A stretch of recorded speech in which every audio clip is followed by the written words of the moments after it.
ಎಲ್ಲರ ಮನೆ ಬಾಗಿಲು ರಂಗೋಲಿ, ನಮ್ಮ ಮನೆ ಬಾಗಿಲು ರಂಗೋಲಿ ಇನ್ನೂ ಹಾಕಿಲ್ಲ.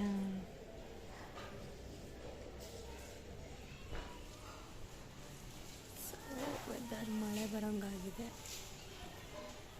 ಎಲ್ಲ ಕ್ಲೀನಿಂಗ್ ಮಾಡ್ತಿದ್ದಾರೆ ನೋಡಿ. ಮಳೆ ಬರೋಂಗಾಗಿದೆ. ಗಿಡ ಎಲ್ಲ ಒಣಗೋಗ್ಬಿಟ್ಟೈತೆ ನಮ್ಮದು. ಇದು ಪುದೀನ ಗಿಡ, ಅದು ಪಾರಿವಾಳ ನೋಡಿ. Tongue tongue tongue. ಮಾರ್ನಿಂಗ್ ಚೆನ್ನಾಗಿದೆ ಅಲ್ಲ. ವೆದರ್ ಫುಲ್ಲು ಕೂಲಾಗಿದೆ, ಕೋಲ್ಡ್ ಆಗಿದೆ. ಸೊ ಚಲೋ ನನ್ನ ಮಾರ್ನಿಂಗ್ ರೂಟೀನ್ ಸ್ಟಾರ್ಟ್ ಮಾಡ್ತೀನಿ. ಹಾಯ್ ಗುಂಡ, ಗುಡ್ ಮಾರ್ನಿಂಗ್. ಎಲ್ಲಿ ಚಲೋ ಕೊಡು. ನಡೀರಿ. ಸೊ ಮಾರ್ನಿಂಗ್ 8:30 ಆಯಿತು ಟೈಮು. ಓ ನೋಡಿ, ಹಾಲಿನ ಪ್ಯಾಕೆಟ್ ಸ್ಟಾಕ್ ಆಗಿರ್ತಾಯಿತ್ತು. ಫಸ್ಟು ಹಾಲಿನ ಪ್ಯಾಕೆಟ್ ತೊಗೊಳಲ್ಲ, ಮತ್ತೆ ಸ್ಟಾಕ್ ಮಾಡಿ ತೆಗಿತಿದ್ದೀರ ಎಸಿತಾರ ಅಂತ. ನ್ಯೂಸ್ ಪೇಪರ್ ಇದ್ದರೆ ತೆಗೀರಿ. ಇಲ್ಲಲ್ಲ, ಓಕೆ. ಅಲ್ಲೇ ಜ್ಯೂಸಿನ ಬಾಟ್ಲು ಸ್ಟಾಕ್ ಮಾಡಿದ್ದೀವಿ. ಚಲೋ. ಆ್ಯಂಡ್ ಮಾರ್ನಿಂಗ್ ಟೀ ಮಾಡಿರ್ತೀವಿ. ಹೆಂಗೆ ಕೊಡ್ತೈತಿ ಕಾಯಿ ನೋಡಿ, ಹೆಂಗಿದೆ. ಅದೊಂದು ಇದೊಂದು ಹೆಂಗಾಗಿದೆ ನೋಡಿ, ತಂಪಿಗೆ ಬ್ಯಾಗಲ್ಲಿ ಇಟ್ಕೊಂಬಂದಿದ್ದಕ್ಕೆ. ಫುಲ್ ಅದು ಫಸ್ಟ್ ತೊಳಿರಿ ಕ್ಲೀನಾಗಿ. ನಾನು ತೊಳಿತೀನಿ. ಆ್ಯಂಡ್ ಇದು ಚಪಾತಿ ನಾನು ಏನು ಮಾಡ್ತಿದ್ದೀನಿ ಅಂತ ಹೇಳಿ ತೋರಿಸ್ತೀನಿ. ಚಪಾತಿ ಸಾರು ಅಟೆಯ. ಸೊ ಮಾರ್ನಿಂಗಿಂದ ನನ್ನದು ವ್ಲಾಗ್ ಸ್ಟಾರ್ಟ್ ಆಯಿತು. ಆ ವ್ಲಾಗಲ್ಲಿ ನಾನು ಹೇಳಿದ್ನಲ್ಲ, ಬೆಳಗ್ಗೆನೇ ಎದ್ದು ಮೋಡ ತುಂಬಾ ಇತ್ತು. ಯಾಕೆಂದರೆ ವೆದರ್ ತುಂಬ ಕೋಲ್ಡ್ ಆಗಿದೆ, ಕೂಲ್ ಆಗಿದೆ. ಸೊ ಪೀಸ್ ಆಗಿರೋಣ ಅಂತ ಹೇಳಿ ಸೊ ಸಂಡೇ ಬ್ಲಾಗ್ನ ಕಂಟಿನ್ಯೂ ಮಾಡ್ತಾಯಿದ್ದೀನಿ. ಆ್ಯಂಡ್ ಸಂಡೇ ಬ್ಲಾಗಲ್ಲಿ ನಾನು ಇವಾಗ ಚಪಾತಿ ಹಿಟ್ಟು ಕಲಿಸಿದ್ದೀನಿ. ಆ್ಯಂಡ್ ಒನ್ ಮೋರ್ ನಾನು ಹೇಳಬೇಕು ಅಂತಂದರೆ, ಇದು ಫ್ರೈಡೇದು ಸ್ವಲ್ಪ ಮತ್ತು ಸಂಡೇದು ಸ್ವಲ್ಪ ಮಿಕ್ಸಡ್ ಮಾಡಿಬಿಟ್ಟು ನಾನು ಬ್ಲಾಗ್ ಕಂಟಿನ್ಯೂ ಮಾಡ್ಕೊಂಡಿದ್ದೀನಿ. ಆ್ಯಕ್ಚುಲಿ ಸ್ಯಾಟರ್ಡೆ ಮತ್ತು ವೈಕುಂಠ ಏಕಾದಶಿ ಇರೋದ್ರಿಂದ ಫ್ರೈಡೇನೇ ನಾನು ಸ್ವಲ್ಪ ಸ್ಪೈಸಿಯಾಗಿ ಏನಾದರೂ ಎಗ್ಗದ್ದು ಏನಾದರೂ ಮಾಡೋಣ, ಕರಿ ಟೈಪು. ಯಾಕೆಂದರೆ ಕೋಲ್ಡ್ ವೆದರ್ ಇರೋದ್ರಿಂದ ಹೀಟಾಗಿ ಏನಾದರೂ ತಿನ್ನಲೇಬೇಕು ಅಲ್ವಾ. ಸೊ ಅದಕ್ಕೋಸ್ಕರ ನಾನು ಎಗ್ ಕರಿ ಮತ್ತು ಚಪಾತಿ ಮಸಾಲ ರೈಸ್ ಮಾಡೋಣ ಅಂತ ಪ್ಲ್ಯಾನಲ್ಲಿತ್ತು. ಸೊ ಅವರೆಲ್ಲ ತೊಗೊಂಬಂದಿದ್ರು ಮೆಂತ್ಯ ಸೊಪ್ಪು, ಆಮೇಲೆ ಸ್ವಲ್ಪ ಪುದೀನ ಸೊಪ್ಪು. ಸೊ ಅದನ್ನೆಲ್ಲ ನಾನು ಕ್ಲೀನ್ ಮಾಡಿ ಸರ್ವ್ ಮಾಡಿ ತೆಗೆದಿಟ್ಟಿದ್ದೆ. ಆ್ಯಕ್ಚುಲಿ ಸ್ವಲ್ಪ ಮೆಂತ್ಯ ಸೊಪ್ಪು ಮತ್ತು ಪುದೀನ ಸೊಪ್ಪು ಸ್ವಲ್ಪ ಕೊತ್ತಂಬರಿ ಹಾಕಿದರೆ ಗ್ರೀನಾಗಿ ಬರುತ್ತೆ. ಸೊ ಸಾಂಬಾರು ತುಂಬ ಚೆನ್ನಾಗಿ ಬರುತ್ತೆ ಅಂತ ನನ್ನ ಥಾಟು. ಸೊ ಹಾಕಿ ನೋಡೋಣ. ಫಸ್ಟ್ ಟೈಮ್ ನಾನು ಹಾಕ್ತಿರೋದು. ಆ್ಯಕ್ಚುಲಿ ನಾನು ಮೆಂತ್ಯ ಸೊಪ್ಪು ಜಾಸ್ತಿ ನಾನು ಬಿರಿಯಾನಿಗೆ ಯೂಸ್ ಮಾಡ್ಕೊಳ್ತೀನಿ. ಅದಕ್ಕೋಸ್ಕರ ನಾನು ಸಾಂಬಾರಿಗೆ ನೋಡೋಣ ಹೆಂಗಿರುತ್ತೆ ಟೇಸ್ಟ್ ಅಂತ. ಇದಕ್ಕೆ ನಾವು ಪಾಲಕ್ ಸೊಪ್ಪು ಕೂಡ ಹಾಕೋಬಹುದು. ಗ್ರೀನರಿ ಚೆನ್ನಾಗಿ ಬರುತ್ತೆ ಆ್ಯಂಡ್ ಟೇಸ್ಟ್ ಕೂಡ ಡಿಫ್ರೆಂಟಾಗಿ ಬರುತ್ತೆ. ಸೊ ನನ್ನ ಥಾಟಲ್ಲಿ ನಾನು ಓನಾಗಿ ಮಾಡಿದ್ದೀನಿ. ಇದಕ್ಕೆ ಹಸಿಮೆಣಸಿನ್ಕಾಯಿ, ಪುದೀನ, ಆಮೇಲೆ ಮೆಂತ್ಯ ಸೊಪ್ಪು, ಕೊತ್ತಂಬರಿ ಸೊಪ್ಪನ್ನ ಹಾಕಿ ಪೇಸ್ಟ್ ಮಾಡ್ಕೊಂಡಿದ್ದೆ. ಸ್ವಲ್ಪ ಶುಂಠಿ ಬೆಳ್ಳುಳ್ಳಿ ಪೇಸ್ಟೆಲ್ಲ ಹಾಕಿಬಿಟ್ಟು. ಸೊ ಇದನ್ನು ಮೆಂತ್ಯ ಸೊಪ್ಪನ್ನ ನಾನು ಸೋಸ್ಕೊಂಡಿದ್ದೆ. ಸ್ವಲ್ಪ ತೊಗೊಂಬಂದಿದ್ರಿಂದ ಸ್ವಲ್ಪ ತೊಗೊಂಬಂದಿದ್ರು ಕೊತ್ತಂಬರಿ, ಪುದೀನ ಮತ್ತು ಮೆಂತ್ಯ ಸೊಪ್ಪು. ಸೊಪ್ಪಿಂದ ಇವಾಗ ಪದಾರ್ಥ ಜಾಸ್ತಿ ತಿನ್ನೋಕ್ಕಾಗಲ್ಲ, ವೆದರ್ ಕೋಲ್ಡ್ ಆಗಿದೆ. ಆಮೇಲೆ ಕೋಲ್ಡ್ ಅದು ಬೇರೆ ಸೊಪ್ಪಿನ ಅಂಶಗಳು. ಸೊ ಅದಕ್ಕೋಸ್ಕರ ಮತ್ತು ಸ್ಯಾಟರ್ಡೆ ಸಂಡೇ ನಾನ್ ವೆಜ್ ಕೂಡ ತಿನ್ನೋಕ್ಕಾಗೋದಿಲ್ಲ ಅಂತ ಹೇಳಿ ನಾನು ಫ್ರೈಡೇನೇ ನಾನು ಎಗ್ ಕರಿ ಮತ್ತು ಚಪಾತಿ ಮಾಡ್ತಾಯಿದ್ದೆ. ಸೊ ಎಗ್ ಕರಿ ಚಪಾತಿ ಮಾಡಲಿಕ್ಕೆ ನಾನು ಆಲ್ರೆಡಿ ಹಿಟ್ಟು ಕೂಡ ಕಲಸಿಟ್ಟಿದ್ದೀನಿ. ಆ್ಯಂಡ್ ನನ್ನ ಹಸ್ಬೆಂಡ್ ಕೂಡ ಮನೆ ಕ್ಲೀನಿಂಗ್ ಮಾಡ್ತಾನೇ ಇದ್ದರು. ಬ್ಯಾಕ್ ಸೈಡಲ್ಲಿ ಸ್ವಲ್ಪ ಮಿರಿಂಡಾ ಜ್ಯೂಸ್ ಬಾಟ್ಲುಗಳು ತುಂಬಾ ಇತ್ತು. ಅದು ಫುಲ್ ಟ್ರೇ ತುಂಬ್ಕೊಂಡ್ಬಿಟ್ಟಿತ್ತು. ಆ್ಯಂಡ್ ಕೆಳಗಡೆ ಬಂದಿದ್ದರು ಗುಜರಿದವರು. ಸೊ ಅದಕ್ಕೋಸ್ಕರ ಅವರೆಲ್ಲ ರೆಡಿ ಮಾಡಿ ತೆಗೆದಿಡ್ತಾಯಿದ್ರು. ಸೊ ನಾನು ಈ ಕಡೆ ನಾನು ಅಡುಗೆ ಮಾಡ್ಕೊಳ್ಳೋಣ ಅಂತ ಹೇಳಿ ನಂದು ಅವ್ರಿಗೆ ಲೀವ್ ಇತ್ತು ಅಂದರೆ, ಅಥವಾ ಏನಾದರೂ ನನ್ನ ವೀಕೆಂಡಲ್ಲಿ ನಾನು ಟಿಫನ್ ಅಂತ ಸಪ್ರೇಟ್ ಮಾಡೋಕ್ಕೆ ಹೋಗಲ್ಲ, ಅದು ಹೇಳ್ತಾನೆ ಇರ್ತೀನಿ. ಸೊ ಅಡುಗೆನೇ ಡೈರೆಕ್ಟಾಗಿ ಮಾಡ್ಕೊಂಬಿಡ್ತೀವಿ. ಹೊಟ್ಟೆ ತುಂಬ ಒನ್ ಟೈಮ್ನ ತಿಂದ್ವಿ ಅಂದರೆ ಮಧ್ಯಾಹ್ನ ಊಟ ಮಾಡಿದ್ವಿ, ಇಲ್ಲಾಂದರೆ ಇಲ್ಲ. ಸೊ ಹಂಗಾಗ್ಬಿಡುತ್ತೆ. ನಮಗೆ ಹೊಟ್ಟೆ ತುಂಬ ಒನ್ ಟೈಮ್ ಸಿಕ್ಕರೆ ಸಾಕು, ಅದು ನಾನು ಮಾಡ್ಕೊತಾ ಇದ್ದೀನಿ. ಸೊ ನಾನಿವಾಗ ಮೆಂತ್ಯ ಸೊಪ್ಪು ಮತ್ತು ಪುದೀನ ಸೊಪ್ಪು ಚೆನ್ನಾಗಿ ವಾಶ್ ಮಾಡ್ಕೊಳ್ಳೋಕ್ಕೆ ನಾನು ಎಷ್ಟು ಬೇಕೋ ಅಷ್ಟು ಅಳತೆ ಪ್ರಮಾಣ ಅಷ್ಟು ತೊಗೊಳ್ತಾ ಇದ್ದೀನಿ. ಇದಕ್ಕೆ ಮಿಕ್ಸಿಡ್ ನಾನು ಕೊತ್ತಂಬರಿ ಸೊಪ್ಪು ಅದರಷ್ಟೇ ಪ್ರಮಾಣ ನಾನು ತೊಗೊಂಡು ವಾಶ್ ಮಾಡಿ ಮೂರೂ ಒಂದೇ ಬೌಲಿಂದ ವಾಶ್ ಮಾಡ್ಕೊಂಡು ತೆಗೆದಿಟ್ಕೊಳ್ತೀನಿ. ಸೊ ಈ ಕಡೆ ನಾನು ಉದ್ದಕ್ಕೆ ಕಟ್ ಮಾಡ್ಕೊಂಡಿರೋ ಈರುಳ್ಳಿ ಮತ್ತು ಸ್ಲೈಸಾಗಿ ಚಿಕ್ಕದಾಗಿ ಕಟ್ ಮಾಡ್ಕೊಂಡಿರೋಂತಹ ಈರುಳ್ಳಿ, ನಾರ್ಮಲಾಗಿ ನಾವು ಚಿಕನ್ಗೆ ಏನು ಹಾಕ್ತೀವೋ ಅದನ್ನೇ ನಾನು ಮಸಾಲೆ ತೊಗೊಂಡಿದ್ದೀನಿ. 2 ಟೊಮಾಟೊ, ಸ್ಲೈಸ್ ಮಾಡಿರೋಂತಹ ಮೆಣಸಿನ್ಕಾಯಿ, ಕಡಲೆಪಪ್ಪು, ಚಕ್ಕೆ, ಲವಂಗ, ಎರಡಷ್ಟು ಬಾದಾಮಿ, ಆಮೇಲೆ ಹಸಿ ಕೊಬ್ಬರಿನ ಇದನ್ನೆಲ್ಲ ನಾನು ಹಸಿದಾಗಿ ನಾನು ಹಾಕಿಬಿಟ್ಟು ಪೇಸ್ಟ್ ಮಾಡ್ಕೊತಾ ಇದ್ದೆ. ಅಷ್ಟರಲ್ಲಿ ನನ್ನ ಮಗ ಪರ್ಫೆಕ್ಟಾಗಿ ರೆಡಿಯಾಗಿ ಬಂದ. ಹಾಯ್ ಮಾಡಿ. ಹಾಯ್, ನಾನು ಹೋಗ್ತಾ ಇದ್ದೀನಿ ಅಂತೇಳಿ.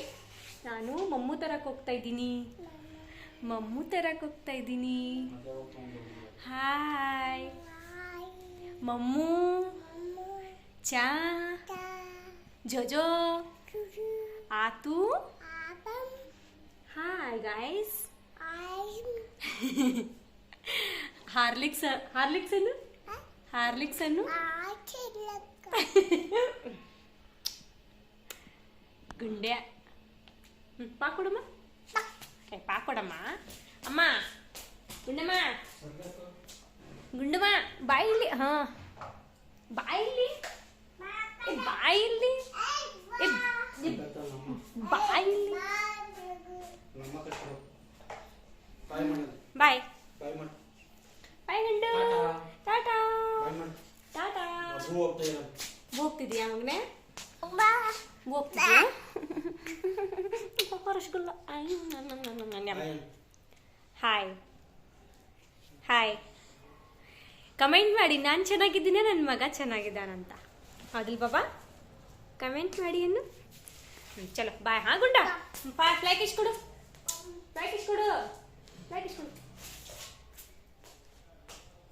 ಚಲೋ ಬಾಯ್ ಗುಂಡು. ಹೋಗು. ಎಲ್ಲಿ ಸರ್ಲಕ್. ಸೊ ನಾನು ಕೂಡ ದೀಪ ಹಚ್ಕೊಳ್ತಾ ಇದ್ದೆ. ಪೂಜೆ ಎಲ್ಲ ಬೆಳಗ್ಗೆ ನನ್ನ ಹಸ್ಬೆಂಡ್ ಮಾಡಿದ್ರು, 5:30 6 ಗಂಟೆಗೆ ಮಾಡಿದ್ರು. ಸ್ವಲ್ಪ ದೀಪ ಚಿಕ್ಕದಾಗಿರೋದ್ರೆ ಮತ್ತೆ ನಾನು 11 ಗಂಟೆಗೆ ನಾನು ಸ್ನಾನ ಮಾಡ್ಕೊಂಬಿಟ್ಟು ನಾನು ಹಚ್ತಾ ಇದ್ದೆ. ಯಾಕಂದ್ರೆ ನಾನು ಅವ್ರ ರಜೆ ಇತ್ತು ಅಂದರೆ ನಾನಂತೂ ಲೇಟಾಗಿ ಎದ್ದೇಳ್ತೀನಿ. ಆ್ಯಕ್ಚುಲಿ 8:30 9 o'clock 9:30 ಹಾಗೆಲ್ಲ ಎದ್ದೇಳ್ತೀನಿ. ಏನೋ ಗೊತ್ತಿಲ್ಲ, ಅವ್ರು ನನಗೆ ಎಬ್ಸೋದೂ ಇಲ್ಲ. ಅವ್ರ ವೀಕೆಂಡ್ ರಜೆ ಸಿಕ್ತು ಅಂದರೆ ಸಾಕು, ಅವರೇ ಮನೆ ಕೆಲಸ ಎಲ್ಲ ಕ್ಲೀನ್ ಮಾಡ್ಕೊತಾರೆ. ಅದೇನೋ ಗೊತ್ತಿಲ್ಲ. ಯಾಕಂದ್ರೆ ಕೆಲವೊಂದು ಸರಿ ಪಾಪುಗೆ ಹುಷಾರಿಲ್ದಂಗೆ ಆಗ್ತಿರ್ತಾನೆ, ಕೆಲವೊಂದು ಸರಿ ಪಾಪು ನೈಟೆಲ್ಲ ಆಟ ಮಾಡ್ತಿರ್ತಾನೆ. ಸೊ ಅದನ್ನೆಲ್ಲ ಅಬ್ಸರ್ವೇಷನ್ ಮಾಡಿದಾಗ ಅವರೇ ಎದ್ದು ಅವರೇ ಮಾಡೋಕ್ಕೆ ಪ್ರಯತ್ನ ಮಾಡ್ತಾರೆ.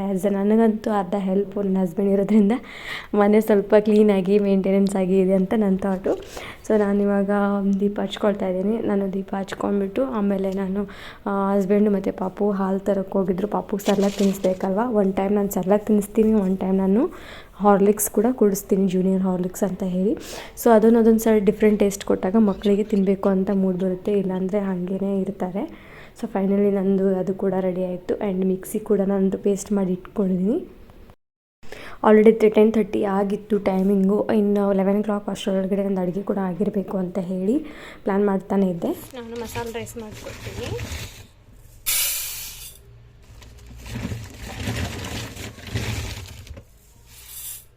ಸಾಕು ಅನಿಸುತ್ತೆ ರೈಸ್, ಸಾಕು.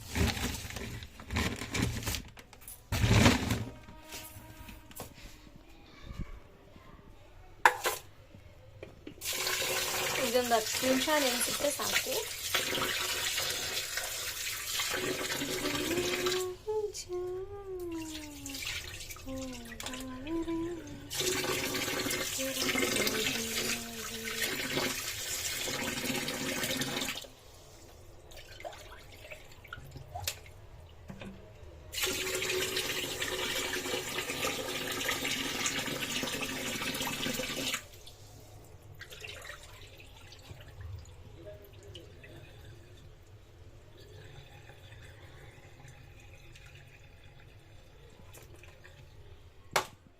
ಸೊ ನಾನು ಎಷ್ಟು ಬೇಕೋ ಅಷ್ಟು ನಾನು ಮಸಾಲ ರೈಸ್ಗೆ ನಾನು ಅಕ್ಕಿ ಕೂಡ ನೆನೆಸಿಟ್ಟಿದ್ದೀನಿ.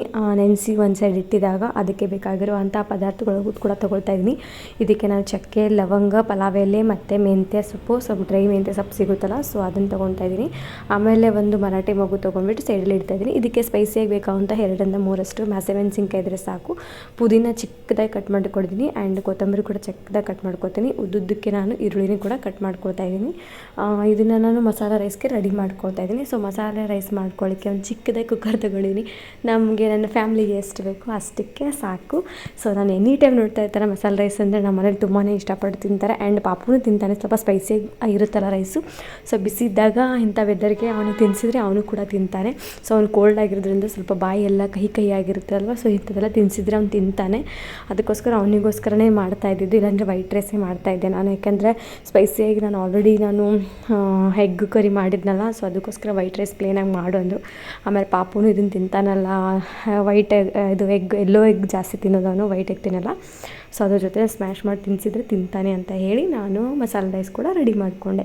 ಈ ಕಡೆ ಮಸಾಲೆ ರೈಸ್ ರೆಡಿ ಆಯಿತು, ಈ ಕಡೆ ನಾನು ಎಗ್ ಕರಿ ಮಾಡ್ಕೊಳ್ಳೋಣ ಅಂತ ಹೇಳಿ ರುಬ್ಬಿಟ್ಟಿರೋಂಥ ಪೇಸ್ಟು ತೋರಿಸಿದ್ದೀನಿ ಆಲ್ರೆಡಿ ಏನೇನು ಹಾಕ್ಕೋಬೇಕು ಇಂಗ್ರೀಡಿಯೆಂಟ್ಸ್ ಅಂತ. ಸೊ ಅದಕ್ಕೆ ನಾನು ಆಯಿಲ್ ಹಾಕ್ಕೊಂಡಿದ್ದೀನಿ. ಇದಕ್ಕೆ ಗೀನೂ ಹಾಕ್ಕೊಂಬಿಟ್ಟು ಮಾಡ್ತಾರೆ ಕೆಲವರು, ನಾನು ಗೀ ಹಾಕ್ಕೊಂಡಿಲ್ಲ. ಸೊ ನಾನು ಕಟ್ ಮಾಡುವಂಥ ಈರುಳ್ಳಿ ಆಮೇಲೆ ಶುಂಠಿ ಬೆಳ್ಳುಳ್ಳಿ ಪೇಸ್ಟು ಪುದೀನ ಎಲ್ಲ ಹಾಕಿ ಚೆನ್ನಾಗಿ ಫ್ರೈ ಮಾಡ್ಕೊತಾ ಇದ್ದೀನಿ. ಒನ್ ಮೋರ್ ಹೆಂಗಂದರೆ ಗೋಲ್ಡನ್ ಕಲರ್ ಬರೋವರೆಗೂ ಮತ್ತೊಂದು ಸರಿ ಫ್ರೈ ಮಾಡ್ತಾನೆ ಇರ್ತೀನಿ. ಸೊ ಪೇಸ್ಟ್ ಮಾಡಿರೋಂತಹ ನಾನು ಮಸಾಲೆನ ಹಾಕ್ಕೊಳ್ತಾ ಇದ್ದೀನಿ. ಇದಕ್ಕೆ ನಾನು ಏನೇನು ಬೇಕೋ ಅದನ್ನೆಲ್ಲ ಗರಂ ಮಸಾಲ ಅನ್ನಿ, ಎಗ್ ಕರಿ ಮಸಾಲ ಅನ್ನಿ, ಆಮೇಲೆ ಧನಿಯಾ ಪುಡಿ, ಒಂದು ಸ್ವಲ್ಪ ಅರ್ಶಿನದ ಪುಡಿ ಹಾಕಿ ಬೇಕಾಗಿ ರುಚಿಗೆ ತಕ್ಕಷ್ಟು ನಾನು ಸಾಲ್ಟ್ ಹಾಕ್ಕೊಂಡ್ಬಿಟ್ಟು ಚೆನ್ನಾಗಿ ನಾನು ಫ್ರೈ ಮಾಡ್ಕೊತಾ ಇದ್ದೀನಿ. ಯಾಕೆಂದರೆ ಎಲ್ಲನೂ ಹಸಿದೇ ಹಾಕ್ಕೊಂಡಿರ್ತೀನಲ್ಲ ಪೇಸ್ಟಿಗೆ. ಸೊ ಅದನ್ನೆಲ್ಲ ಹಸಿ ಸ್ಮೆಲ್ ಹೋಗಬೇಕು ಅಂತೇಳಿ ಆಲ್ರೆಡಿ ನಂತರ ಹಾಕ್ಕೊಂಡು ಕಾಯಿಸಿರೋ ನೀರಿಲ್ಲ ಅಂದರೆ ನಾರ್ಮಲ್ ನೀರು ಅಥವಾ ವಾಮ್ ನೀರಾದರೂ ಹಾಕ್ಕೊಂಡ್ಬಿಟ್ಟು ಬೇಯಿಸಿ ಅಷ್ಟರೊಳಗಡೆ ಬೇಯಿಸೋಷ್ಟೊತ್ತಿಗೆ ನಾನು ದೋಸೆಗೆ ಪಡ್ಡುಗೆ ನಾನು ಜಾಸ್ತಿ ನೆನೆಸಿಡೋದು ನಾನು ತೋರಿಸಿರಲಿಲ್ಲ ಲಾಸ್ಟ್ ಟೈಮ್, ನಾನು ಹಾಗೆ ಮಾಡಿದ್ದೆ. ಸೊ ಇದನ್ನು ತೋರಿಸ್ತಾ ಇದ್ದೀನಿ. ನಾನು ದೋಸೆಗೆ ನಾನು ಆಲ್ರೆಡಿ ನಾನು 3 ಕಪ್ಪಷ್ಟು ನಾನು ಸೊಸೈಟಿ ಅಕ್ಕಿ ಹಾಕ್ಕೊಂಡಿದ್ದೀನಿ. ಸೊಸೈಟಿ ಅಕ್ಕಿ ನಾನು 2-3 ವಾಶ್ ಮಾಡ್ಕೊಳ್ತೀನಿ. ತುಂಬಾ ವೈಟ್ ಪೌಡ್ರ್ ಬರ್ತಿರುತ್ತೆ. ಸೊ ನನಗೆ ಎಷ್ಟು ವಾಶ್ ಮಾಡ್ತಾಯಿದ್ದೀನಿ ಅಂದರೆ ಅದು ಫುಲ್ಲು ವೈಟ್ ನೀರು ಕಾಣೋಂಗೆ ನಾನು 2-3 ಸರಿ, ಒಂದು 4 ಸರಿ ಮ್ಯಾಕ್ಸಿಮಮ್ ನಾನು ಚೆನ್ನಾಗಿ ವಾಶ್ ಮಾಡ್ಕೊಳ್ತಾ ಇದ್ದೀನಿ. 3 ಸರಿ ನಾನು ಸಿಂಕಲ್ಲಿ ನಾನು ವಾಶ್ ಮಾಡ್ಕೊಂಬಿಡ್ತೀನಿ ನಾರ್ಮಲ್ ನೀರಲ್ಲಿ. ಆಮೇಲೆ ಲಾಸ್ಟ್ ಇನ್ನೊಂದು ಸರಿ ನಾನು ಫಿಲ್ಟರ್ ನೀರೆಲ್ಲ ಒಂದು ಸರಿ ನೀರು ಹಾಕ್ಕೊಂಬಿಟ್ಟು ನಾನು ವಾಶ್ ಮಾಡಿ ಇಟ್ಕೊಳ್ತೀನಿ. ಇದಕ್ಕೆ ನಾನು ಸ್ವಲ್ಪ ಮೆಂತ್ಯ ಕಾಳು, ಆಮೇಲೆ ಸ್ವಲ್ಪ ಅವಲಕ್ಕಿ, ಆಮೇಲೆ ಅದಕ್ಕೆ ತಕ್ಕಂತೆ ಅಷ್ಟು ನಾನು ಉದ್ದಿನಬೇಳೆ, ಸೊ ಇದನ್ನೆಲ್ಲ ಹಾಕ್ಕೊಂಬಿಟ್ಟು ಮತ್ತೊಂದು ಸರಿ ಮತ್ತೆ ವಾಶ್ ಮಾಡ್ತೀನಿ. 2-3 ಸರಿ ಫಸ್ಟ್ ನಾನು ನಾರ್ಮಲ್ ಸೊಸೈಟಿ ಅಕ್ಕಿನ ವಾಶ್ ಮಾಡ್ಕೊಂಡಿದ್ದಾದಮೇಲೆ ಅವಲಕ್ಕಿ ಮತ್ತು ಉದ್ದಿನಬೇಳೆ ಇನ್ನೊಂದು ಸರಿ ಹಾಕಿರ್ತೀನಲ್ಲ ಅದನ್ನು ಕೂಡ 2 ಸರಿ ವಾಶ್ ಮಾಡ್ತೀನಿ. ಟೋಟಲ್ ಒಂದು 5-6 ಟೈಮ್ಸು ಆಗೇ ಆಗುತ್ತೆ ನಾನು ವಾಶ್ ಮಾಡೋದು. ಯಾಕೆಂದರೆ ಅಷ್ಟು ಸೊಸೈಟಿ ಅಕ್ಕಿ ತುಂಬ ವೈಟ್ ಪೌಡ್ರ್ ಆಗಿರುತ್ತಲ್ವ, ಸೊ ನಮಗೆ ಟೇಸ್ಟು ಬರೋಲ್ಲ, ಚೆನ್ನಾಗಿರೋದಿಲ್ಲ ಅಂತ ನನ್ನ ಥಾಟು. ಆಮೇಲೆ ನಾವೇನು ಮಾಡಬೇಕು ಅಂತಂದರೆ ನೀರನ್ನ ಫಿಲ್ಟ್ರ್ ನೀರಲ್ಲಿ ನಾವು ನೆನೆಸೋಕೆ ಇಟ್ಬಿಡಬೇಕು. ನೆನೆಸೋಕೆ ಯಾಕೆ ಇಡಬೇಕು ಅಂತ ಹೇಳ್ತೀನಿ ಕೇಳಿ. ನಾವು ಫಿಲ್ಟ್ರ್ ನೀರಲ್ಲಿ ನಾವು ನೆನೆಸಿಟ್ಟಿದ್ರೆ ಅದರಲ್ಲಿ ಅಕ್ಕಿ ಮತ್ತು ಬೇಳೆದ ನೀರಿನ ಅಂಶ ಹೊರಗೆ ಬಂದಿರುತ್ತೆ, ಅದರಲ್ಲಿ ನೀರೆಲ್ಲ ನಿಂತಿರುತ್ತಲ್ವ. ಸೊ ಅದೇ ನೀರನ್ನ ಬಳಸಿ ನೀವು ಮಿಕ್ಸಿಗೆ ರುಬ್ಕೊಂಡ್ರೆ ನಿಮಗೆ ಟೇಸ್ಟ್ ಬರುತ್ತೆ. ಆಮೇಲೆ ಅದರದ್ದು ಏನಂತ ಅಂಶಗಳನ್ನು ಎಲ್ಲ ನೀರಲ್ಲಿ ಹೊರಗೆ ಹೋಗಿರುತ್ತಲ್ವ. ಸೊ ಅದನ್ನು ಎಸೆಯೋಕ್ಕಿಂತ ನಾವು ಕುಡಿಯೋ ನೀರಲ್ಲೇ ನೆನೆಸಿಟ್ರೆ ಅಟ್ಲೀಸ್ಟ್ ನಮಗೆ ದೋಸೆ ಪಡ್ಡು ಚೆನ್ನಾಗಿ ಬರುತ್ತೆ ಅಂತ ನನ್ನ ಥಾಟು. ಸೊ ನಾನು ಕೂಡ ಹಾಗೆ ಮಾಡ್ತೀನಿ, ನಿಮಗೂ ಕೂಡ ಅದನ್ನೇ ಸಜೆಷನ್ ಕೊಡ್ತಾಯಿದ್ದೀನಿ. ಸೊ ನಾನು ಅದನ್ನು ನೆನಪಾದಲ್ಲೇ ನಾನು ನೆನೆಸಿಟ್ಟಿದ ತಕ್ಷಣ ಚಪಾತಿ ಮಾಡ್ಕೊಳ್ತಾ ಇದ್ದೆ. ಚಪಾತಿ ನಾನು ಆಲ್ರೆಡಿ ನಾರ್ಮಲಾಗಿ ನಾನು ಮಾಡ್ತಾನೆ ಇರ್ತೀನಿ. ಸೊ ನಾನು ಪುಲ್ಕ ಟೈಪ್ ಮಾಡೋಣ ಅಂತ ಹೇಳಿ ಮನಸ್ಸಲ್ಲಿತ್ತು. ಸೊ ಪುಲ್ಕ ಅಂದರೆ ನಮ್ಮ ಹಸ್ಬೆಂಡು ತುಂಬಾ ಇಷ್ಟಪಟ್ಟು ತಿಂತಾರೆ. ಸೊ ಎಗ್ ಕರಿಗೆ ಪುಲ್ಕ ಚೆನ್ನಾಗಿರುತ್ತೆ ಅಂತೇಳಿ ನಾನು ಪುಲ್ಕ ಮಾಡ್ಕೊತಾ ಇದ್ದೀನಿ. ಸೊ ಒಂದು ಪ್ಯಾನ್ ನಾನು ಬಿಸಿ ಮಾಡ್ಕೊಂಡು ಇಟ್ಕೊತೀನಿ. ನಾನು ಒಂದ್ಸರಿ ನಾನು 7-8 ಆಗೋಷ್ಟು ನಾನು ಲೆಟ್ಸ್ ಇಟ್ಕೊತೀನಿ ಚಿಕ್ಕದಾಗಿ. ಸೊ ಲೆಟ್ಸ್ ಇಟ್ಕೊಂಡ್ಬಿಟ್ಟು ನಾನು ಒಂದೊಂದೇ ನಾನು ಬೇಯಿಸ್ಕೊಳ್ತೀನಿ. ಈ ಥರ ನಾನು ಅಂದರೆ ಒಂದು ಕಡೆ ಒಂದು ಕಾನ್ಸಂಟ್ರೇಷನ್ ಕೊಟ್ಟರೆ ಇನ್ನೊಂದು ಕಡೆ ಒಂಥರ ಕಾನ್ಸಂಟ್ರೇಷನ್ ಕೊಡೋಕ್ಕಾಗೋದಿಲ್ಲ. ಸೊ ಜೋರ ಉರಿ ಇಟ್ಬಿಟ್ಟು ನಾನೇನು ಮಾಡ್ತೀನಿ, ಫಸ್ಟು ನಾನು ಎಲ್ಲ ಲೆಟ್ಸ್ ಇಟ್ಕೊಂಡ್ಬಿಟ್ಟು ಆದಮೇಲೆ ತುಂಬ ಆದಮೇಲೆ ಮತ್ತೆ ನಾನು ಪ್ಯಾನ್ ಆನ್ ಮಾಡಿಬಿಟ್ಟು ಚೆನ್ನಾಗಿ ಕಾಯಿಸಿ ಅದು ನಾನು ಆವಾಗ ಬೇಯಿಸ್ಕೊಳ್ತಾ ಇದ್ದರೆ, ಸೊ ಒಂದು ಕಡೆ ಗಮನ ಕೊಟ್ಟು ಬೇಯಿಸ್ತಾ ಇದ್ದರೆ ಚೆನ್ನಾಗಿ ಪುಲ್ಕ ಟೈಪ್ ಆಗುತ್ತೆ. ಸೊ ಚೆನ್ನಾಗಿ ಉಬ್ಕೊಳ್ಳುತ್ತೆ. ನೋಡಿ ನಾನು ಈ ಥರ ಉಬ್ಕೊಂಡ್ಬಿಡ್ತೀನಿ. ಸೊ ಫೈನಲಿ ನಂದು ಪುಲ್ಕ ಕೂಡ ರೆಡಿ ಆಗ್ತಾಯಿದೆ. ಪಾಪುನು ತಿಂತಾನೆ. ಆಯಿಲೇ ಯೂಸ್ ಮಾಡಲ್ವಲ್ಲ, ಸೊ ಪಾಪುಗೂ ನಾನು ಚಿಕ್ಕದಾಗಿ ಮುರಿದಿಟ್ಕೊಟ್ರೆ ಅವನು ತಿಂತಾನೆ. ಸೊ ನಾವೇನು ಊಟ ತಿನ್ನಿಸ್ತೀವಿ 1/4% ಅಷ್ಟು ಅವನಿಗೂ ನಾವು ತಿನ್ನಿಸೋದ್ರಲ್ಲೇ ತಿನ್ನಿಸ್ಬಿಡ್ತೀವಿ. ಅವಾಗ ಟೇಸ್ಟ್ ಅವನಿಗೂ ಡಿಫ್ರೆಂಟಾಗಿ ಬರುತ್ತೆ. ಸೊ ಅವನು ಕೂಡ ತಿನ್ನೋಕೆ ಕುತ್ಕೊಂಡಿದ್ದ. ಆಮೇಲೆ ಈ ಕಡೆ ಸಾಂಬಾರು ಕೂಡ ರೆಡಿ ಆಯಿತು, ಎಗ್ ಕರಿ. ಸೊ ಬೇಯ್ತಾಯಿತ್ತು. ಸೊ ಬೇಯೋವರೆಗೂ ವೇಟ್ ಮಾಡೋಣ ಅಂತ ಹೇಳಿ ಅಷ್ಟೊತ್ತಿಗೆ ನನ್ನ ಪಾಪು ಕರಿತಾನೆ ಇದ್ದ ಅಮ್ಮ ಅಂತ. ಸೊ ಅವ್ನ ವಾಯ್ಸ್ ಇದರಲ್ಲಿದೆ, ಬಟ್ ಟಿವಿದು ಸೌಂಡ್ ಇತ್ತು, ಅದು ಸೊ ಕಾಪಿರೈಟ್ ಬೀಳುತ್ತೆ ಅಂತ ಇದಕ್ಕೆ ನಾನು ಇದು ಮಾಡಿಲ್ಲ. ಸೊ ಫೈನಲಿ ರೆಡಿ ಆಯಿತು. ಸಾಂಬಾರು ಕೂಡ ರೆಡಿ ಆಗ್ತಿದೆ. ಎಗ್ ಕರಿ ಯಾಕೆಂದರೆ ನೆಕ್ಸ್ಟ್ ಡೇ ನಮ್ಮದು ವೈಕುಂಠ ಏಕಾದಶಿ, ಅದರ ನೆಕ್ಸ್ಟ್ ಡೇ ಹನುಮ ಜಯಂತಿ ಅಂತ ಏನೇನೋ ಹೇಳ್ತಾಯಿದ್ರು. ಸೊ ಮಾಡೋಕ್ಕಾಗಲ್ಲ ಅಂತೇಳಿ ಸಡನ್ನಾಗಿ ಪ್ಲ್ಯಾನ್ ಮಾಡ್ಕೊಂಬಿಟ್ಟು ಮಾಡ್ತಾಯಿದ್ದೀನಿ. ಆ್ಯಂಡ್ ಫಿಶ್ ಟ್ಯಾಂಕು ಕ್ಲೀನ್ ಮಾಡ್ಕೊತಾ ಇದ್ವಿ ನಾವು. ಅದು ಫಿಶ್ ಟ್ಯಾಂಕ್ದು ಆ್ಯಕ್ಚುಲಿ ಸ್ಯಾಟರ್ಡೇ ಇದ್ದು, ಸ್ಯಾಟರ್ಡೆ ಮಧ್ಯಾಹ್ನ ಮೇಲೇನು ಫಿಶಿಂಗ್ ಟ್ಯಾಂಕ್ ಕ್ಲೀನ್ ಮಾಡಿದ್ರು. ಸೊ ಫ್ರೈಡೇ ಸ್ಯಾಟರ್ಡೇ ಒಂದು ಸ್ವಲ್ಪ ಕ್ಯಾಪ್ಚರ್ ಮಾಡಿ ಒಂದೇ ಟೈಮಲ್ಲಿ ಅಪ್ಲೋಡ್ ಮಾಡೋಣ ಅಂತ ಹೇಳಿ ಮಾಡ್ತಾಯಿದ್ದೀನಿ. ಸೊ ಫೈನಲಿ ಎಗ್ ಕರಿ ಬೇಯ್ತಿದೆ. ಸೊ ನಾವು ಕುದೀತಿರ್ಬೇಕಾದ್ರೆ ಇವಾಗ ನಾವೇನು ಮಾಡಬೇಕು ಅಂತಂದರೆ ಎಗ್ನ ಹಾಗೆ ನಾವು ಕಟ್ ಮಾಡಿಬಿಟ್ಟು ನಾವು ಎಗ್ನ ಹಾಗೆ ಬಿಟ್ಟರೆ ಅದು ಚೆನ್ನಾಗಿ ಸಾಂಬಾರಾಗುತ್ತೆ. ಸೊ ನಾನು ಎಗ್ನ ಹೊಡೆದು ಹಾಗೆ ನಾನು ಕುದಿಯೋ ಸಾಂಬಾರಿಗೆ ನಾನು ಹಾಗೆ ಡಿಪ್ ಮಾಡಿ ಬಿಡ್ತಾಯಿದ್ದೀನಿ. ಸೊ ಬಿಟ್ಟು ಮತ್ತೆ ಇದನ್ನು 2-3 ನಿಮಿಷ ಅಷ್ಟು ಬೇಯಿಸೋಕೆ ಇಡಬೇಕು. ಯಾಕಂದರೆ ನಾವು ಹಸಿ ಎಗ್ ಹಾಕಿರ್ತೀವಲ್ಲ, ಸ್ವಲ್ಪ ಬೇಯಬೇಕು. ಅದು ಬಿಸಿ ಇದಕ್ಕೆ ಸಾಂಬಾರಿಗೆ ಬೆಂದುಬಿಡುತ್ತೆ. ಸೊ 2 to 3 ಮಿನಿಟ್ಸ್ ಮ್ಯಾಕ್ಸಿಮಮ್ ಬೇಕೇ ಬೇಕು. ನಮಗೆ ಸಣ್ಣ ಉರಿ ಇಟ್ಬಿಟ್ಟು ನಾವು ಎಷ್ಟು ಬೇಕೋ ಎಗ್ಗು ಅಷ್ಟನ್ನು ನಾನು ಹಾಕ್ಕೊಳ್ತಾ ಇದ್ದೀನಿ. ನಾನು 4 ಎಗ್ ಹಾಕ್ಕೊಂಡಿದ್ದೀನಿ. 1 ನನಗೆ, 1 ನನ್ನ ಪಾಪುಗೆ, 2 ನನ್ನ ಹಸ್ಬೆಂಡ್ಗೆ ಅಂತ ಹೇಳಿ. ಸೊ ಹಾಕ್ತಾಯಿದ್ದೀನಿ ನೋಡಿ. 4 ಎಗ್ ನಾನು ಆಲ್ರೆಡಿ ಹಾಕ್ತಾಯಿದ್ದೀನಿ. ಅವನಿಗೆ ಪಾಪುಗೆ ನಾವು ಎಲ್ಲೋ ಜಾಸ್ತಿ ತಿಂತಾನೆ, ವೈಟ್ ಎಗ್ ತಿನ್ನಲ್ಲ ಅವನು, ಜಾಸ್ತಿ ಎಲ್ಲೋ ತಿಂತಾನೆ, ಅವನು ಏನೂ ಗೊತ್ತಿಲ್ಲ. ಅದರಲ್ಲಿ ಕೈಯಲ್ಲಿ ಹಾಗೆ ಕೊಟ್ಟರು ಹಾಗೇ ತಿಂತಾನೆ. ಸೊ ಅದಕ್ಕೋಸ್ಕರ ಅವನಿಗೋಸ್ಕರ ಅಂತಲೇ 1 ಎಗ್ ಎಕ್ಸ್ಟ್ರಾ ಹಾಕಿರೋದು. ಇಲ್ಲಾಂದರೆ ಇದ್ರ ಜೊತೆ ನಾವು ಆಮ್ಲೆಟ್ ಕೂಡ ಹಾಕೊಳ್ಳೋಣ ಅಂತ ಪ್ಲ್ಯಾನಲ್ಲಿತ್ತು. ಸೊ ಹಾಗೆ ಮಾತಾಡ್ಕೊಂಡಿದ್ವಿ. ಸಾಂಬಾರಿಗೆ 4 ಹಾಕ್ಬಿಟ್ಟು ಒಂದೊಂದೇ ಆಮ್ಲೆಟ್ ಹಾಕ್ಕೊಂಡ್ಬಿಡೋಣ ಅಂತ ಹೇಳಿ. ಪಾಪು ತಿಂತಾ ಇರೋದು ನೋಡಿ. ಅವರು ಕೂಡ ಅವರ ತಟ್ಟೆಯಲ್ಲಿ ಎದ್ದಿದ್ದು ಎಲ್ಲೋ ಎಗ್ನ ಅವನಿಗೂ ಕೊಡಬೇಕು ಅಂತ ಹೇಳಿ ಇಟ್ಕೊಂಡಿದ್ದು. ಸೊ ಫೈನಲಿ ನಂದು ಸಾಂಬಾರು ಕೂಡ ರೆಡಿ ಆಗ್ತಾಯಿದೆ. ಇದಕ್ಕೆ ನಾನು ಮೇಲ್ಗಡೆ ಕಟ್ ಮಾಡ್ಕೊಂಡಿರೋಂತಹ ಕೊತ್ತಂಬರಿ ಕೂಡ ಹಾಕ್ಕೊಳ್ತೀನಿ. ಸೊ ಬೇಯಿಸ್ಟೊಳಗಡೆ ನಾನು ಅಟ್ಲೀಸ್ಟ್ ರೈಸ್ನು ವಿಶಲ್ ಕುಗ್ತಾಯಿತ್ತು. ಸೊ ರೈಸು ಆಗೋಯಿತು, ಈ ಕಡೆ ನಂದು ಸಾಂಬಾರು ಆಗ್ತಾಯಿತ್ತು. ಆ್ಯಂಡ್ ಈ ಕಡೆ ನಾನು ಚಪಾತಿ ಕೂಡ ಪುಲ್ಕ ಟೈಪ್ ಮಾಡ್ಕೊಂಡಿರೋ ಚಪಾತಿ ಕೂಡ ರೆಡಿ ಆಯಿತು. ಇದು ನಾನು ಸಾಂಬಾರು ಅಂತ ರೈಸ್ಗೂ ಯೂಸ್ ಮಾಡ್ತೀನಿ, ಆ್ಯಂಡ್ ನಾನಿದು ಚಪಾತಿಗೂ ಕೂಡ ಯೂಸ್ ಮಾಡ್ತೀನಿ. ಸೊ ಚಪಾತಿ, ಪೂರಿ, ಪುಲ್ಕ, ಸೊ ಇದು ಆಲ್ರೆಡಿ ಎಲ್ಲ ಇಂಗ್ರೀಡಿಯೆಂಟ್ಸ್ಗೂ ಯೂಸ್ ಆಗುವಂಥ ಸಾಂಬಾರು ಕೂಡ ರೆಡಿ ಆಯಿತು. ಸೊ ಫೈನಲಿ ನಂದು ಎಗ್ಗು ಕರಿ ರೆಡಿ ಆಯಿತು ನೋಡಿ. ಇದಕ್ಕೆ ಕಡಲೆಪಪ್ಪು ಯಾಕೆ ಹಾಕಬೇಕಂತಂದರೆ ಥಿಕ್ನೆಸ್ ಆಗಿ ಬರುತ್ತೆ. ಸೊ ಅದಕ್ಕೋಸ್ಕರ ಜಾಸ್ತಿನೂ ಕಡಲೆಪಪ್ಪು ಯೂಸ್ ಮಾಡ್ಕೊಳ್ತಾ ಇರ್ತೀನಿ. ಆ್ಯಂಡ್ ಹೀಟೂ ಕೂಡ ಕಡಲೆಪಪ್ಪು ಸೊ ಚೆನ್ನಾಗಿ ಬರುತ್ತೆ ಅಂತ ನನ್ನ ಅನಿಸಿಕೆಯಿಂದ ನಾನು ಹಾಕಿದ್ದೀನಿ. ಸೊ ಫೈನಲಿ ಬೇಯ್ತಾ ಇದೆ. ಸೊ ಫೈನಲಿ ಇದೂ ಕೂಡ ಬೆಂದೋಯ್ತು. ಆ್ಯಂಡ್ ರೈಸು ಕೂಡ ಆಯಿತು.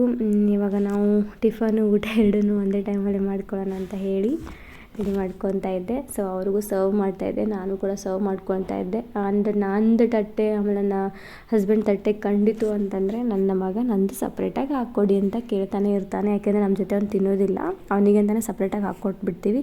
ಏನೋ ಯಾರೂ ಇಲ್ಲ ಅಂದಾಗ ನಾನೇ ತಿನ್ನಿಸ್ತೀನಿ. ಇಲ್ಲಿ ಕೆಲವೊಂದು ಸರಿ ನಾನು ಅವ್ರ ಜೊತೆಗೆ ಸೇರಿ ಊಟ ಮಾಡಬೇಕಾದ್ರೆ ಅವ್ನಿಗೆ ಸಪ್ರೇಟಾಗಿ ಹಾಕ್ಕೊಡ್ತೀನಿ. ಎಷ್ಟು ಬೇಕೋ ಅಷ್ಟು ಅವನಿಗೆ ಚೆಲ್ಲಿ ಅರ್ಧ ಕೆಳಗಡೆ ಚೆಲ್ಲಿ ಅರ್ಧ ಬಾಯಿಗೆ ಹಾಕ್ಕೊತಾರೆ.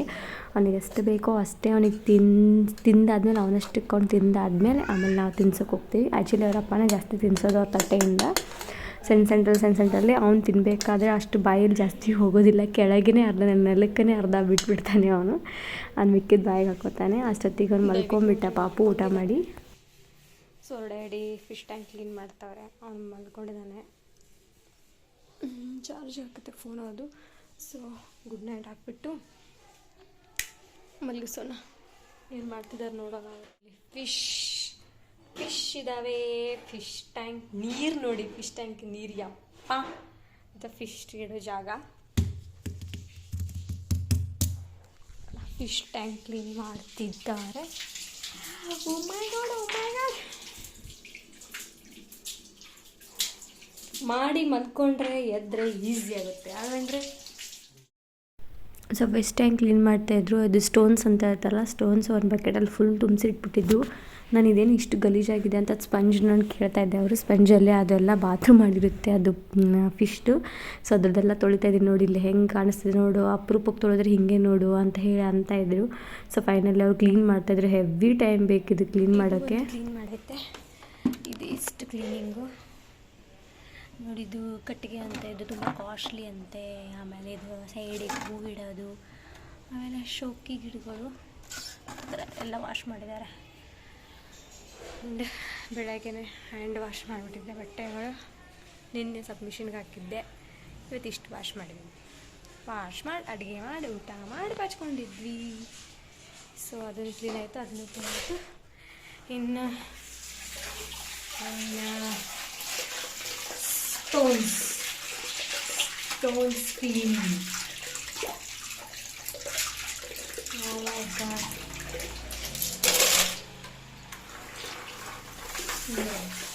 ಹೆಂಗಿದೆ ಗ್ಲಾಸ್ ಎಲ್ಲ ಕ್ಲೀನಿಂಗ್ ಆಗಿದೆ ನೋಡಿ. ಶಿಫ್ಟಿಂಗ್ ಆಬು ಪೀಚು ನೋಡಿ ಕಲರ್ ಹೆಂಗಿದೆ. ಹಾಂ ಏನು ಡೈವಿ? ಹೌದು ಆಬು ಚೀಲ ಕಾಕ ಮಾಮ ಫುಲ್ ನೀರು ಆಗಿಂದ ಲೈಟ್ ಹಾಕಿಂದ ತೋರಿಸ್ತೀನಂತೆ ಯಾವ ಥರ ಆಗಿದೆ ಅಂತ. ಸ್ಟೋನ್ಸ್ ಎಲ್ಲ ಹಾಕಿದ್ದಾರೆ. ಅಷ್ಟೊತ್ತಿಗೆ ನನ್ನ ಪಾಪ ಎದ್ದೇ ಬಿಡ್ತು, ಗುಂಡೆ ಮಚ್ಚಿ ಗುಂಡು ಕುಚ್ಚಿ. ಪಾಪ ಅಕ್ಕಲೇ ಆ ಬುಡಿ ಗುಂಡು ಎಲ್ಲೈತಿ ಎಲ್ಲೈತಮ್ಮ ಫಿಶ್? ಅದು horse horse fish horse fish. Finally ಈ ಲುಕ್ಕು, ನಮ್ಮ ಫಿಶ್ ಟ್ಯಾಂಕಿನ ಲುಕ್ಕು ಫೈನಲಿ ಈ ಥರ ಬಂತು. See my god. ಫಿಶ್ ಎಲ್ಲಿದೆಯಾ? ಫಿಶ್ ಬೇಗ ಬಾ. ಫಿಶ್ ಬಂತು ಬಂತು ಬಂತು ಬಂತು ಬಂತು ಹೋಯ್ತು. ಫೈನಲಿ ಫಿಶ್ ಎಲ್ಲಿದೆಮ್ಮ? ಎಲ್ಲಿ ಎಲ್ಲಿ ಪಿಚ್ಚು ಮಾತಾಡಿ ಪಿಶ್ ಜೊತೆ ಅಮ್ಮ. ಹಾಂ ಹಾಂ ಪಿಚ್ಚು ಬಾ ಇಲ್ಲಿ ಆಟ ಆಡೋಣ ಅನ್ನು. ಬಾ ಇಲ್ಲಿ ಬಾ ಇಲ್ಲಿ ಪಾಕೊಡು ಪಿಚ್ಚಿಗೆ. ಪಿಚ್ಚಿಗೆ ಪಾಕೊಡಮ್ಮ. ಬಂತು ಬಂತು. ಎಲ್ಲೈತಿ ಪಿಚ್ಚು? ಏ ಆಯ್ತಮ್ಮ ಬಾ ಅಮ್ಮ ಈ ಕಡೆ. ಚಲೋ ಬಾ ಬಾ ಬಾ ಬಾ ಪಿಚ್ಚು. ಇನ್ನು ಎಲ್ಲಿ ಎಲ್ಲ ಪಿಚ್ಚು ಬಂತು ನೋಡಲ್ಲಿ. ಪಾಕೊಡು ಪಿಚ್ಚಿಗೆ. ಹೋಯ್ತಲ್ಲಿ. ಸರಿ ಬಾ ಬಾ ಕೆಳಗಿಡಿ. ಬಾ ಬಾ ಬೇಗ ಬಾ, ನಾನು ಹೋಗ್ತೀನಿ ನೋಡು. ಬಾ ಬೇಗ ಬಾ ಬಾ ಈ ಕಡೆ ಬಾ. ನಾನು ಹೋಗ್ಲಾ? ಹಾಂ ಸರಿ ನಾನು ಹೋಗ್ತೀನಿ. ಸರಿ ಏನು ಅದು ಬಿಡು ಅಲ್ಲಿ ಮೇಲೆ. ಹಾಂ ಬೇಡ ನಾನು ಹೋಗ್ತೀನಿ. ವಾ ಅವರಪ್ಪ ವಾಶ್ರೂಮ್ ಬಾತ್ರೂಮ್ ತೊಳಿತಾರೆ. ಇವ್ ನೋಡಿ ಹಿಂಗೆ ಮಾಡ್ತಾನೆ. ಬಾ ಇಲ್ಲಿ. ನಾನು ಅಕ್ಕಿ ಕ್ಲೀನ್ ಮಾಡ್ತಾ ಇದ್ದೀನಿ ನೋಡಿ. ಗಲೀಜು. ಹೇಳಿ ಕೆಳಗಿಡಿ. ಇಳಿ ಕೆಳಗಡೆ. ಇದ್ರ ಮೇಲೆ ಕಾಲಿಟ್ಟು ಇಳಿ. ಇಳಿ ಇದ್ರ ಮೇಲೆ ಕಾಲಿಟ್ಟು ಇಳಿ ಕೆಳಗಡೆ.